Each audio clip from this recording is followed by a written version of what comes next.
Ukraine's defense forces continue to strike Russian military targets in Crimea, wearing down the enemy's air defense.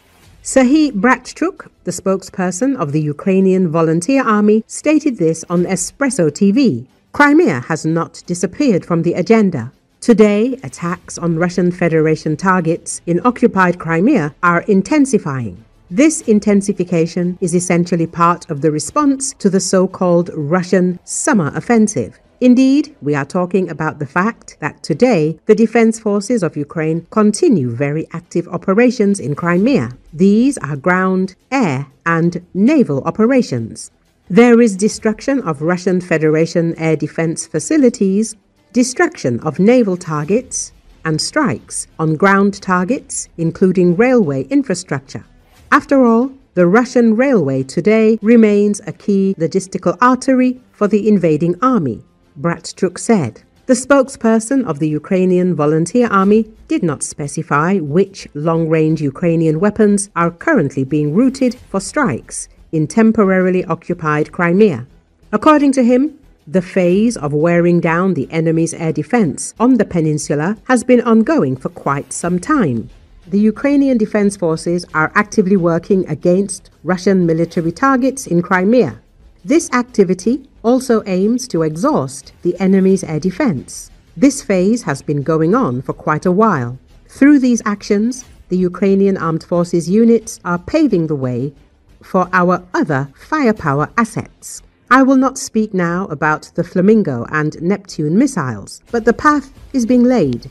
Therefore, I believe that soon, certainly not tomorrow or the day after, but in time, Ukrainian aircraft may appear in the skies over Crimea, which will strike ground targets. He emphasized. Recently, Ukraine's Special Operations Forces crippled Russian logistical facilities in Crimea.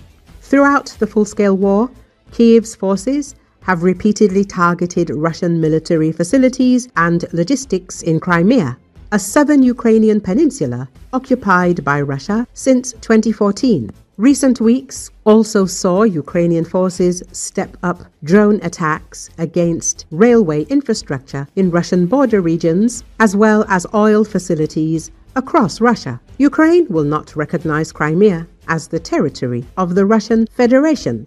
This has been stated many times by the President Volodymyr Zelensky and other Ukrainian officials. At the same time, Ukraine is willing to essentially freeze this issue and commit to not even attempt military takeover of the region.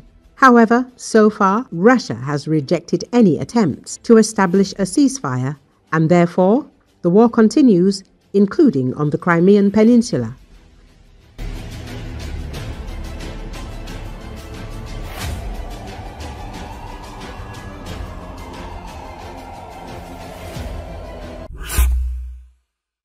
The U.S. is opening a new chapter in arms supplies to Ukraine. Last month, the American side approved the sale of up to 3,350 ERAM cruise missiles to Kyiv for Ukrainian combat aviation, according to Aviation Week. The first 10 of the mentioned missiles will arrive on Ukrainian territory in October, but mass deliveries will only begin next year.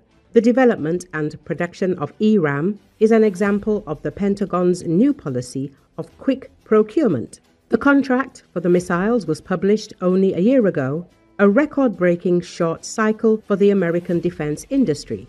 According to the documents obtained by journalists, 840 ERAM modules are planned to be delivered by the end of October 2026, which are being developed in parallel by Co-Aspire and Zone 5 technology. The ERAM missiles, weighing about 227 kilograms, are adapted not only to F-16 fighters, but also to the Soviet MiG-29s in service with Ukraine. With a range of up to 400 kilometers and a speed of about 0.6 Mach, they have a relatively small warhead, but their main advantage is their versatility and the ability to quickly deploy both an American and Soviet aircraft. Earlier, media reported that the deal for ERAM supplies should amount to $850 million, and it will be covered mainly by funds from Kyiv's European allies. The U.S. Department of Defense has been blocking the use of ATACMS missiles by the Ukrainian Defense Forces to strike targets in Russia for several months. According to sources, Kyiv has not received permission for such attacks since late spring. However, the sale of Extended Range Attack Missiles, or ERAM, to Kyiv has been approved.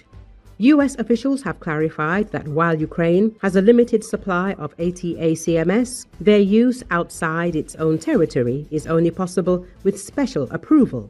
In one case, Kyiv tried to use the weapon against a target in Russia, but the request was denied.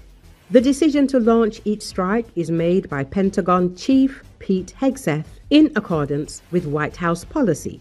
The mechanism also applies to other long-range systems, including the British Storm Shadow cruise missiles, which rely on American intelligence.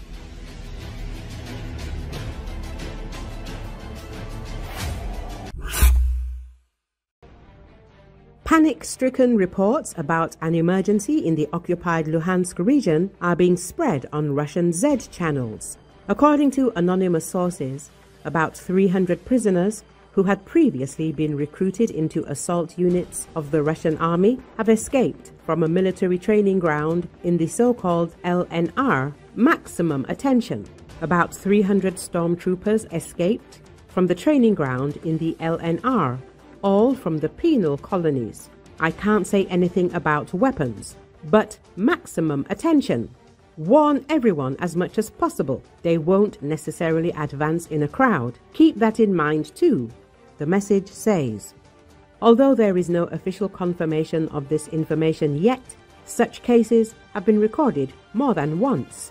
The Russian practice of sending convicts to the front, including for serious crimes, regularly leads to escapes within the aggressor's troops.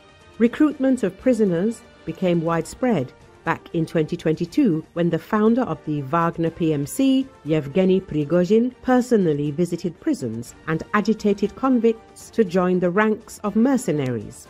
In exchange, they were promised amnesty and cash payments. Later, after Prigozhin's mutiny and the actual defeat of Wagner, this scheme was completely adopted by the Russian Defense Ministry. It was this practice that became one of the factors in the disintegration of the Russian army. People without military experience and motivation were sent to the front, which led to huge losses and an increase in the criminalization of troops. Over time, regular units were mixed with criminals, which sharply undermined combat effectiveness and increased chaos in the command. The incident in Luhansk is yet another confirmation that the military mobilization system in Russia is bursting at the seams. The mass escape of hundreds of armed people in the occupied territory poses a threat not only to the local population but also to the Russian occupation structures themselves. Experts say that prisoners and criminals of the Russian army will drown Russia in a wave of crime. Federal government sources admit that even now, the system is struggling to cope with the influx of men returning from the front, many of whom suffer from post-traumatic stress disorder, alcoholism, and aggression. If thousands of people return at once, the system will simply collapse, says one official. In Russia, there are practically no specialized rehabilitation centers or narrow-profile psychologists. Attempts to train students for this work do not inspire confidence even among the officials themselves. A senior, shell-shocked military man will not listen to a young student, the Ministry of Labor states. According to Fari Daily sources, the first year after the end of the war will be a year of mass drinking binges, a surge in violence and domestic crimes. A sharp increase in murders and serious crimes committed by former military personnel is already being recorded. According to the investigation by Verstka, in just 3 years of war, the heroes of the SVO killed and maimed more than 750 people. 378 people died, 376 were seriously injured. Most often, these crimes are associated with drunken domestic conflicts. The geography of the crimes covers 80 Russian regions, including annexed Crimea and Sevastopol. I'm a hero, I fought for you, and you are rear rats. With such aggression, many of them return home. They consider society to be indebted to them, but instead of gratitude, they face reality and take it out on their loved ones.